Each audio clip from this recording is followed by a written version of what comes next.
Hello, everyone. Darren Polinsky here with IGN Compete, and joining me today is our very special guest, Crumbz. Crumbz, how you doing today? I'm doing well, Darren. It's nice to see you in League after a 5-year hiatus since Yeah, the last 2016 time, Worlds. yeah, you just randomly got onto our desk, and frankly slayed it. It was a lot of fun. We are going to do some 1v1 in SoloQ in preparation for the Red Bull SoloQ 1v1 tournament coming up November 14th. Crumbz, I think we got to hit play and just kind of jump into it, and we're going to talk about Worlds as well. Classic 1v1 fashion. We are dropping bans. Now, you don't know what I Great. play. I don't know what you play. You just got to ban out what is strong. I think this actually recreates quite accurately the environment that you would sign up for and play in the Red Bull Solo Queue tournament. So I want to see what you think I will bring to the table if you're just banning champions that you know you don't want to deal with. Karma's a good ban. She's very powerful in 1v1s. But while we're doing this, we're going to talk League of Legends World Championship. We're going to bring to the audience all the basics that they need to know while we play. And the first question I got for you, Crumbz, let's just go through the regional strengths and weaknesses of the regions. Wow. We'll start with North America, man. I mean, when are they getting knocked out? I think some of the players individually are really, really talented. And I think that's one of our strengths. We actually do have some very good players. I'm thinking Core JJ, top of my list. That is an Incredible world-class support. Alfari, world-class laner. I think FBI will be tested. He's been a really good AD carry in North America. Maybe he is world-class. I think this is a real chance for him to prove himself. And then you have the third team, Cloud9. You've got Perks. I mean, Perks has been to World Finals. He's won more titles than anybody else in the West. So you do have some really impressive accolades individually, which you hope that this translates to clutch factors from these players to actually deliver some really solid games. So that's what I'm hoping for when it comes to the strengths of an A. And I don't think they'll be knocked out so quickly. I mean, maybe you make it out of groups and go into quarters. Going beyond that, it would need to be a miracle run in the sense that the team's really leveled up during practice. I think that's the most important thing.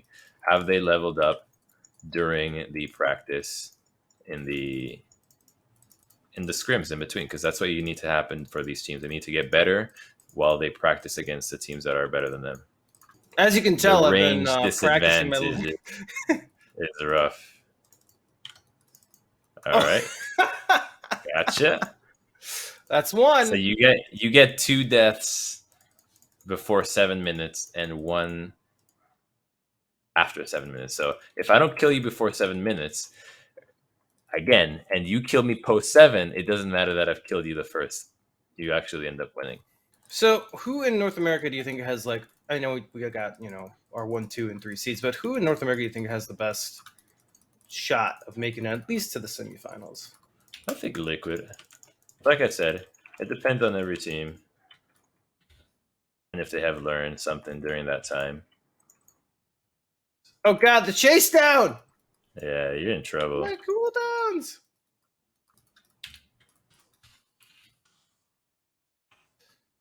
We just got to go for it. Well, GG's on that one. GG's. I think Team Liquid, because what I said is their players individually seem to have a world-class skill level that I don't think other players have necessarily shown as consistently. And so, for example, Alfari, really good at laning, right? He's a really strong laner, and when the whole strategy of the team revolves around Alfari being such a dominant laner, there is a chance that if the enemy teams have a player that just cannot lane as well as Alfari, you're going to have a consistent way of getting an advantage. And so that's where he'll really be tested, if his advantage in lane has been something that he can only get in North America, or if it'll actually translate internationally. I have faith that it'll translate internationally, but that's the kind of thing that I'm looking for in these teams going far, is that do they have a player that, if they can do what they do in their own region unchecked, will that create an advantage to win the game? And Team Liquid has that. Ignite heal is pretty good, but I think if you're going to be really aggressive, exhaust ignite is a bit better because you want both summoners to be aggressive. You're not using the heal to be defensive. You want to be both spec either defensively or offensively. And so I think if Got you're it. trying to be highly aggressive and go for the kill, ignite exhaust would be the way to go. And I'll also recommend to go Inspiration Tree second. Almost no matter what champion you're playing, you want to go Biscuits and Time Warp Tonic so that you get an extra heal, a little extra burst that can surprise the opponent. And usually it's those small margins that will win the 1v1s. Some semifinal appearances over the last few years for Europe. So, what do you like coming out of them heading into this Worlds? Mad Lions is very strong. And what I remember about Europe is that they had G2 as the dominating force for a while, but the teams that are now going to Worlds have used G2 as a springboard to their own improvement. So it's not like G2 just got worse and then teams picked up the slack. It was that they used G2's success as inspiration to become better, develop their own style, and beat them. And as a result, G2 struggles so much. Obviously, they have their own internal issues, but the teams earned their strength. And I think that's really impressive. And Mad Lions in particular has been the back-to-back LEC champion. They are being respected internationally by teams in the LPL and the LCK. This team has leveled up individually, getting positional coaches, just playing games out from large deficits, knowing how to handle their mental aspect in the game so that they do not tilt and they can consistently gain a mental advantage inside the game. So I think that they'll have somewhat of a home soil advantage being used to playing on EUS servers, this kind of thing, and minimal jet lag. But I have hope for Mad Lions because EU has consistently made it to the top, and this team looks like a better version of the other teams that have made it very far. I misclicked again. See, that biscuit comes in handy. Yeah, that was a good call. Thank you. Oh. All right. Still some okay damage. Yeah. It's crap. still 2 deaths, Yeah, right? You're fine. I've seen many matchups in this where dying first doesn't matter. In fact, even in tournaments, I kid you not, I was in China for a kind of old Legends tournament kind of thing, and I get first blood on the top laner, but because my wave state is poor, I end up coming out worse for it. So in top lane is a different beast, right? You lose the wave, you mess up the wave, getting a single kill doesn't mean much. Mad Lions has shown that they can improve really quickly, and they do have some experience with burnout when it came to coming back from MSI. So I think that the team has everything that they need to be a world champion. Will they win Worlds? I mean, highly unlikely, but if there's a team from EU to do it, it'd be them.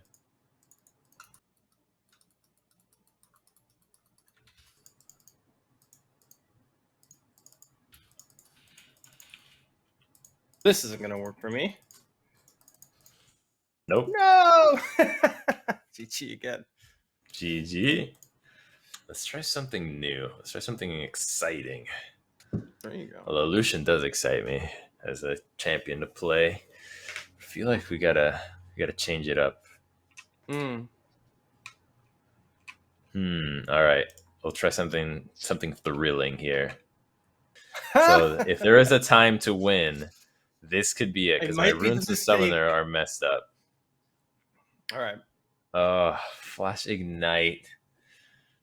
Ignite and Flash. Not ideal. We're trying to get some tips out to the players that are going to be playing this. If I'm Mord, am I going Dark Seal first? No, you're going. So that is too greedy. That is too greedy. You have to keep in mind that if you make a mistake, you need to be able to recover. and what your game plan is. And so your game plan with Mordekaiser depends on hitting multiple spells, since you're not necessarily a bruiser that relies on auto attacks. And you're going to probably be against somebody range or somebody more aggressive. So you want a Doran's shield that will keep you alive a little longer. You could go Doran's ring, since the mana component does turn to health. But I think that if you're playing Mordekaiser in 1v1s, you're probably going into something more aggressive. So I would recommend the shield. All right, so let's talk China. Ended up taking. Oh, you don't want to talk at all.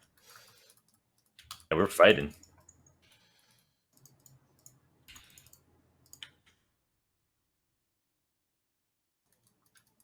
All right.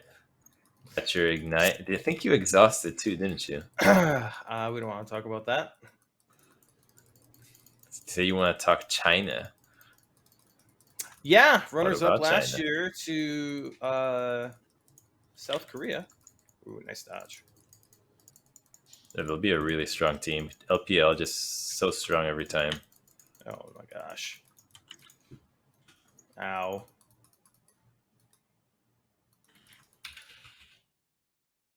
All right, got the first one. I guess we Oh, you didn't get it. You didn't get it. You didn't hit me. Nope, I didn't. I'm embarrassed. Yeah. I expect everyone in the comments to be flaming by this point. So LPL, I think we've always known was going to be a powerhouse by the sheer volume of players that they have available. And I think it is a surprise that they struggle against Korea, but I think Korea just happens to be really good at the top end of playing. And I do think that the LPL will be stronger this year, if not for just Damwon Gaming. That's really the one that they have to watch out for. Like the LPL has what, I think 18 teams. And this is the first, I believe, if I'm recalling correctly, the first Worlds RNG has gone to without Uzi.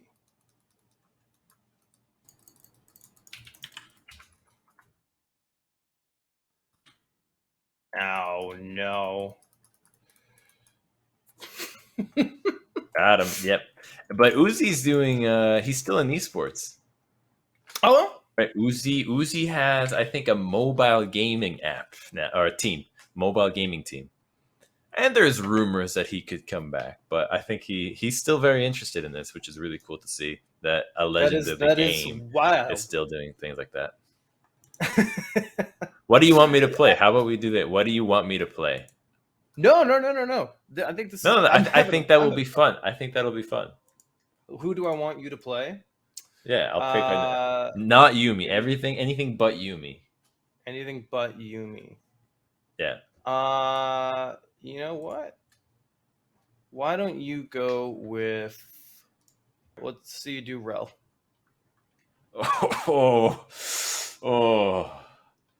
Oh my. And I will go. Just because I like to bruise it out. All right, this is actually a really wise choice from you because I have never played Rel. Oh, Ornn. Okay, you definitely have a stronger matchup here. No, I should have let you know. I should have let you know. Okay. Okay, how can I fight this? First time Rel. No, I don't know about that, but I'd be pretty happy if I do. Let's jump to our final region, South Korea, the reigning world champions. Damwon Gaming coming back, but they got a pretty stacked lineup there. South Korea sending them in. What are you thinking about, SKT? Can Faker make a comeback and finally win Worlds again? Is it going to be Damwon again? I think what I like about Damwon is that they have Koma as the coach, the most successful coach for Korea of all time. Mm-hmm. So to me, that'll be the key difference, is that you have somebody at the helm that is aware exactly of what it takes to win a world championship. So I think Damwon should be the favorite of LCK. I mean, you do have players like Faker, but Faker is not the best mid laner in the LCK right now. He's good, but he's not the best mid laner right now. I'm going in. Watch out.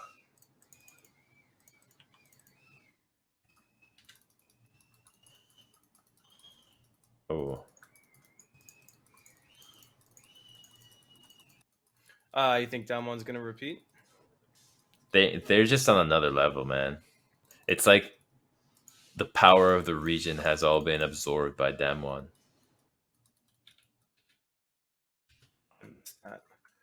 I messed up my timings. Okay, you're in trouble.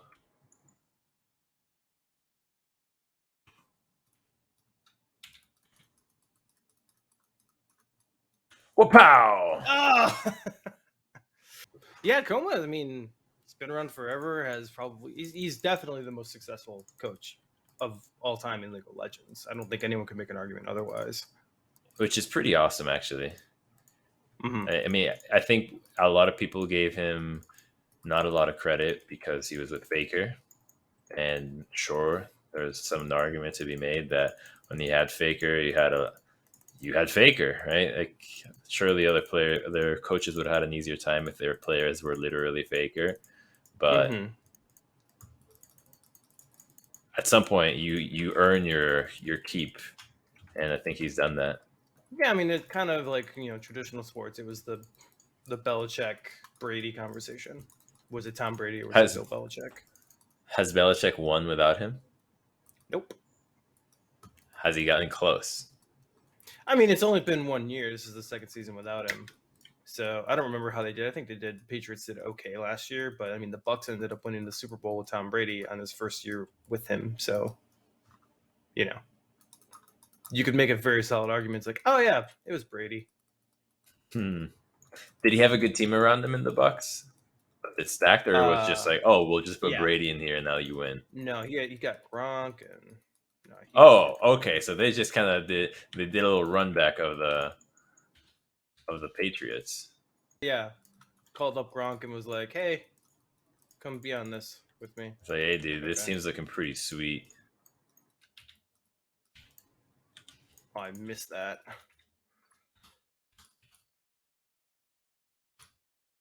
Oh, you can interrupt that. Oh shit, we in trouble. Hey, we got one. Oh no. Okay, so you are stronger at interrupting me than I am interrupting you. That's what I have learned from this matchup. If only I did not have flash, maybe I could have won that. But your PTA does a lot here. One of the things that people use to counter Rel is that you pick something like an Alistar, and then when she's in the jump, you just headbutt her away.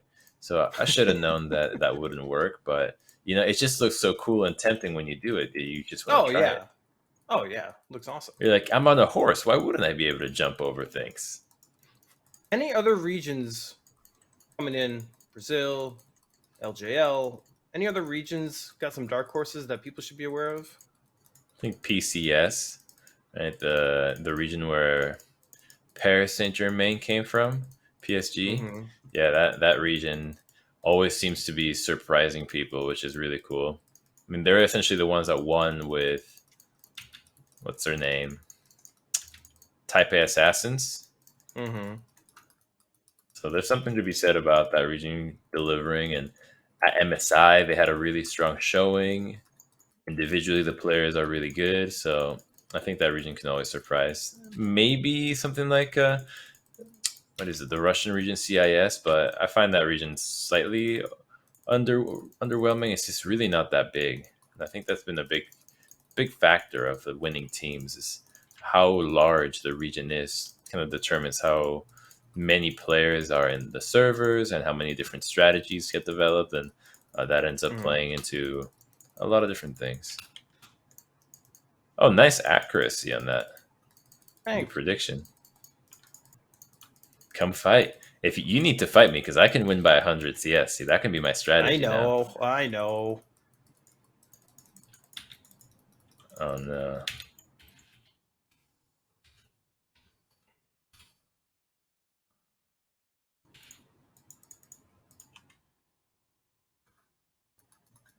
Okay.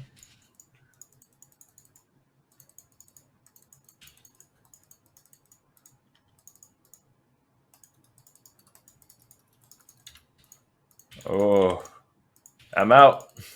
Crap. I gotta go back. Ooh.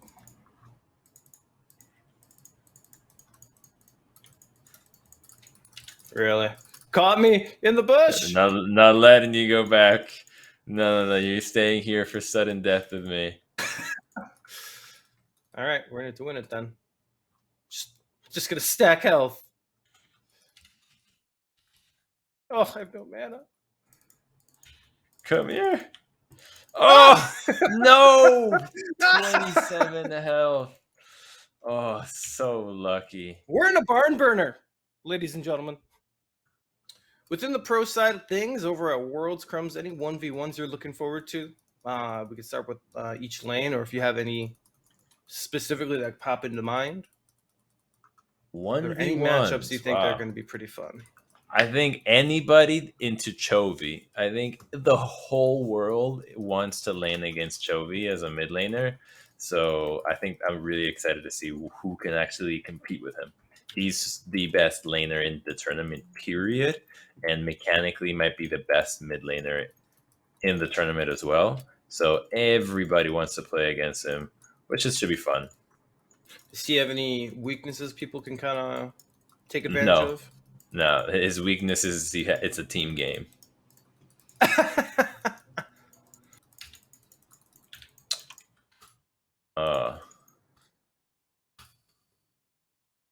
No.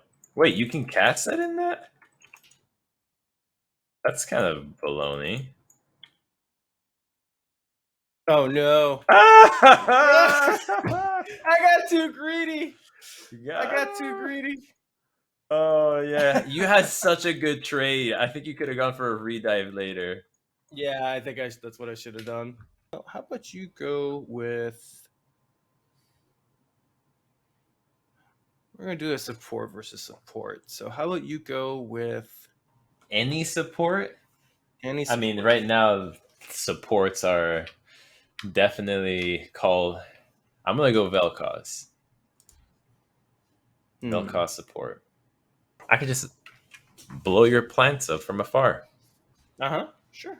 All right, no buying of the Spell Thief's Edge. For sure, Doran's Ring or Corrupting Potion.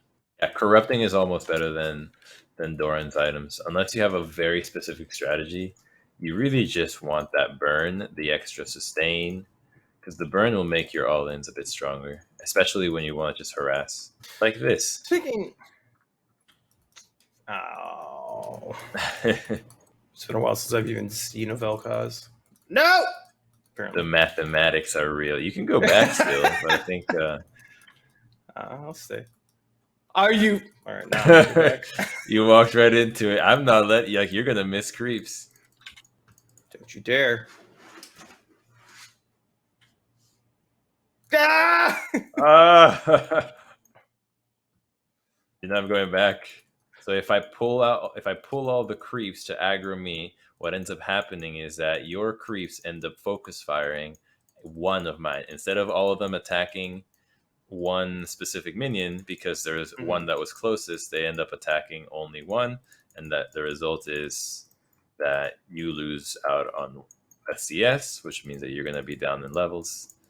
So if you find yourself winning an early trade, and the enemy recalls, you can do that trick. It works in your regular ranked games, it works in any game, and then you get ahead in levels, and you can hold to that advantage for the rest of the game.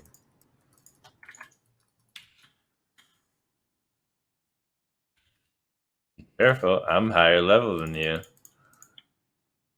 And I do true damage. Oh no!